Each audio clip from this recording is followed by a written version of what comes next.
أنا كنت فاكر إن صناعة المحتوى دي أمر سهل، يعني إيه يعني إن الواحد يفتح الكاميرا ويتكلم قدام الكاميرا وخلاص، ولكن أنت نسيت حاجات الحقيقة.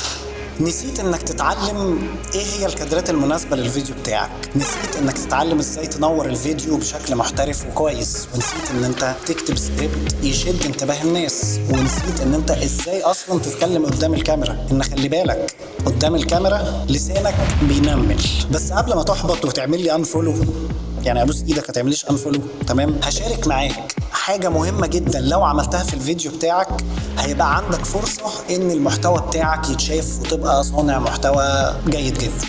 اول حاجة واهم حاجة وهي الهوك. طبعا انت سمعت الكلمة دي كتير جدا، الهوك اللي ممكن تدمر الفيديو بتاعك او ممكن ترفعه. يعني تخيل عزيزي المشاهد، احنا كلنا بنقرر انا هتفرج على الفيديو ده ولا لا في 3-5 ثواني. حاجة بسيطة ولكن فرقها كبير جدا جدا. وانا من الناس اللي كنت يعني مش مهتم بيه قوي، ولكن طلع مهم جدا جدا.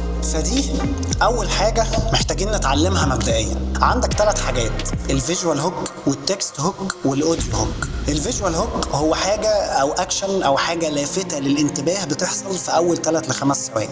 التكست هوك هو التكستات اللي في المونتاج بتعملها بتظهر في الشاشة، او الحاجات اللي انت بتقولها غالبا في اول 3-5 ثواني، برضو بتعمل فرق كبير جدا عند المشاهد. وتالت حاجة هو الاوديو هوك، هو الرايزرز زي كده او الهيت او البيس او الوش او السوش. بشكل عام استخدام الساوند افكت برضو بيساهم في ان الفيديو بتاعك فعلا يبقى كويس مبدئيا يعني. وان شاء الله انا هعمل سلسلة قدام ايه هي الحاجات اللي ممكن نستخدمها احنا كصناع محتوى، يعني عشان نتحسن. اتمنى ان انا كمان بتحسن معاك. ولو انت مهتم بالنوع المحتوى ده تابعني، واشوفك الفيديو الجاي.